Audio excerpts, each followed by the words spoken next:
चाचा चौधरी और अफ्रीका की यात्रा। अफ्रीका के कुछ प्रतिष्ठित नेता चाचा चौधरी के पास आए। चाचा जी, हम आपको अफ्रीका आने का निमंत्रण देने आए हैं। वहाँ घूमने की मेरी भी बड़ी इच्छा थी। हम वहाँ जरूर आएंगे। ये लीजिए, आपके लिए हवाई जहाज के टिकट हैं। धन्यवाद। हम अपने छोटे से स्टीमर में ही सफर करेंगे। मैं आपको चेतावनी देना चाहता हूँ कि समुद्री यात्रा खतरों से खाली नहीं। खतरों से खेलना तो हमारी आदत बन गई है। चाचा चौधरी साबू और टिंगू मास्टर चल देते हैं अफ्रीका की यात्रा के लिए। आओ भाई टिंगू मास्टर और साबू, तुम्हें अफ्रीका घुमा लाएं। टिंगू मास्टर और चाचा को लिए स्टीमर चल देता है। चाचा जी, साबू नहीं दिखाई दे रहा। मैं पीछे पीछे आ रहा हूँ। तभी ओह, ये क्या चाचा जी? टिंगू मास्टर, लगता है समुद्र में तूफान आ गया है। लहरों के उफान से उनकी बोट हवा में उछल जाती है। बाप रे चाचा जी, लगता है समुद्र में ही हम दफन हो जाएंगे। धीरज रखो टिंगू मास्टर, घबराहट में मुसीबत दुगनी हो जाती है। तूफान शांत होने पर लो, तूफान खत्म हो गया। पर चाचा जी, साबू कहाँ चला गया? लगता है टिंगू मास्टर, तूफान ने साबू को कहीं दूर पटक दिया है। घबराओ मत, वह बड़ी हिम्मत वाला आदमी है। तभी एक बड़ी सी वेल उनकी ओर मुंह फाड़े आती है। लो, खाई से निकले तो कुएं में गिरे। वेल मछली हमें निगलने को आ रही है। टिंगू मास्टर, तू जरा मेरी पगड़ी संभाल और मेरा लठ मुझे दे दे। यहाँ तलवार और बंदूक से कुछ नहीं हो सकता। लठ क्या करेगा चाचा जी? तू देखता रहे, मैं अभी आया। चाचा चौधरी लठ लेकर समुद्र में छलांग लगा देते हैं। चाचा चौधरी और वेल मछली। चाचा जी समुद्र में तैरते हुए वेल के पास जाते हैं और उसके मुंह में लठ को सीधा अटका देते हैं और फिर वापस आ जाते हैं। अब वह मुंह बंद नहीं कर सकती और ना ही हमें निगल सकती है। वाह, क्या तरकीब निकाली है। तभी उन्हें साबू आता हुआ दिखाई देता है। लो, साबू भी आ गया। कुछ देर की यात्रा के बाद वह देखो टिंगू मास्टर, मुझे जमीन दिखाई दी। लगता है हम अफ्रीका पहुंच गए। अफ्रीका की जमीन पर चाचा जी, हमारे स्वागत के लिए कोई नहीं आया। तभी पेड़ में से एक नारियल टूटकर टिंगू मास्टर के सर पर गिरता है। ओह, लो, हो गया स्वागत। अरे यहाँ ऐशो आराम की उम्मीद मत रखो। यहाँ पग पग पर जोखिम है। जंगल इतने घने हैं कि दिखाई ही नहीं देता कि पाँव कहाँ पड़ रहे हैं। टिंगू मास्टर, अरे साबू, अपना हाथ हटा ले, मेरे साथ मस्खरी ना कर। तभी एक गोरिल्ला पीछे से प्रकट होता है। हैं? गोरिल्ला, बचाओ। साबू जल्दी से आकर गोरिल्ले को पकड़ लेता है। घबराकर गोरिल्ला टिंगू मास्टर को छोड़ देता है।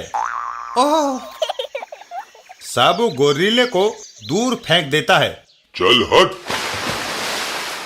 तीनों एक बार फिर से आगे बढ़ जाते हैं। आओ आगे बढ़ें। थोड़ी ही दूर आगे जाने पर ओह, एक बड़ा सा अजगर साबू को जकड़ लेता है।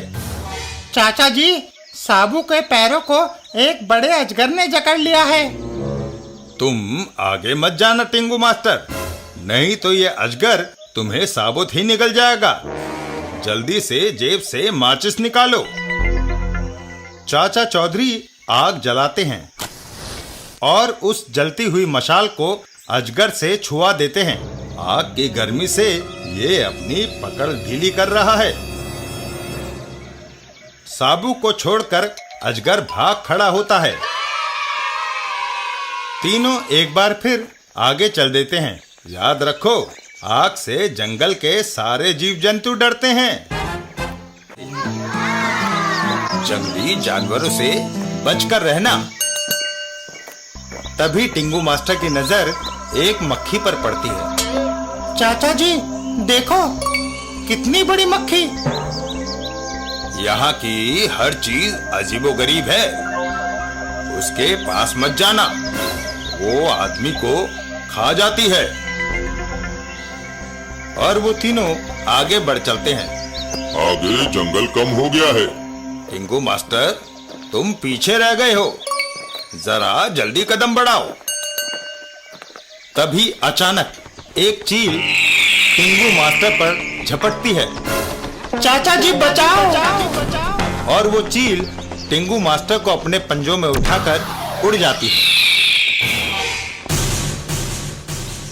चाचा जी, वो पक्षी उसे बहुत ऊंचा ले गया है। चाचा चौधरी अपनी बंदूक तान देते हैं।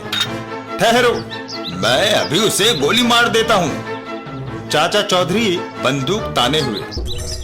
साबू, तुम तैयार रहो। जैसे ही टिंगू मास्टर उसके पंजे से गिरे, तुम उसे लपक लेना। अगर मेरा निशाना चूक गया या टिंगू मास्टर को तुम कैच ना कर सके, तो दोनों सूरतों में उसकी मौत निश्चित है। मैं तैयार हूँ चाचा जी। और चाचा चौधरी ने बंदूक का घोड़ा दबा दिया। निशाना अचूक लगा। ओह! और साबू ने जल्दी से उसे बीच में लपक लिया। धन्यवाद साबू, तुमने मेरी जान बचाई। अरे, हम अपने यार को आज तक नहीं आने देंगे। कुछ दूर जाने पर, अरे, टिंगू मास्टर नजर नहीं आ रहा। मैं यहाँ हूँ चाचा जी। अरे भाई जिराफ, जरा धीरे भागो, कहीं मैं गिर ना जाऊं। ये देखकर साबू हंस पड़ता है। हा हा हा, चलो अच्छा हुआ, टिंगू मास्टर को एक खिलौना मिल गया। थोड़ी दूर जाने पर, अजनबी, नीचे उतरो और ये फूलों का हार स्वीकार करो। तुमने मेरा जो स्वागत किया है और खातिर की, उससे मैं बहुत खुश हूँ। अब बताओ, तुम मुझे ले कहाँ जा रहे हो? बलि चढ़ाने। बलि? नहीं, मुझे जाने दो। मुझे तुम्हारा ये आदर सम्मान नहीं चाहिए। जंगली उसे सर पे उठा लेते हैं। बचाओ! अब तुम बचकर नहीं जा सकते। टिंगू मास्टर को बलि के लिए हाथ पैर बांधकर डाल दिया जाता है। मरने के लिए तैयार हो जाओ। तभी पीछे से, हाय! बाकी जंगली चाचा चौधरी की ओर लपकते हैं। इसको भी पकड़ लो, इसका मांस खाएंगे। चाचा चौधरी के भीमसेनी लठ का एक जबरदस्त वार और जंगली धराशायी हो जाते हैं। इधर साबू, ठहरो, मैं तुमको अभी मजा चखाता हूँ। भागो दैत्य! चाचा चौधरी और टिंगू मास्टर उठो। क्या मैं जिंदा हूँ? चाचा जी, अब हम किधर जाएंगे? साबू, हम अफ्रीका काफी घूम लिए, अब हम अपने देश वापस जाएंगे। लगता है इनको चाची की याद आ रही है। और चाचा चौधरी भारत को रवाना हो गए।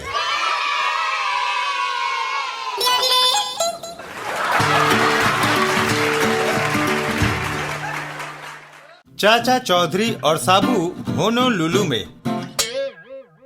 चाचा चौधरी और साबू होनोलुलु में। साबू, ये प्रदेश दूसरों से अलग है। हाँ चाचा जी, मुझे भी कुछ ऐसा ही दिखाई देता है।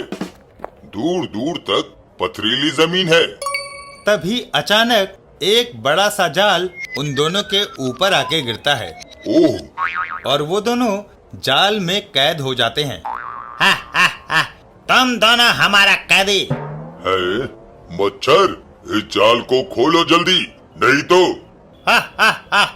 जब कोई ताम झाम के जाल में फंसता है तो फिर आजाद होना नामुमकिन। हमको अपना कोयला खानों में गुलामों की जरूरत है। तुम उधर जाकर काम करेगा।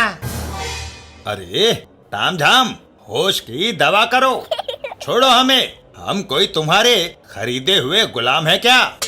खरीदा नहीं, पकड़ा हुआ गुलाम। हम मजदूरों को ऐसे ही पकड़ता है और कोयला खानों में काम कराता है।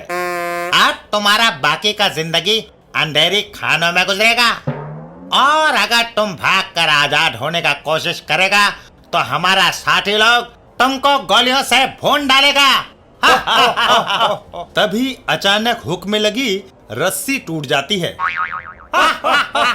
और जाल में बंद चाचा चौधरी और साबू तामझाम के ऊपर गिर पड़ते हैं।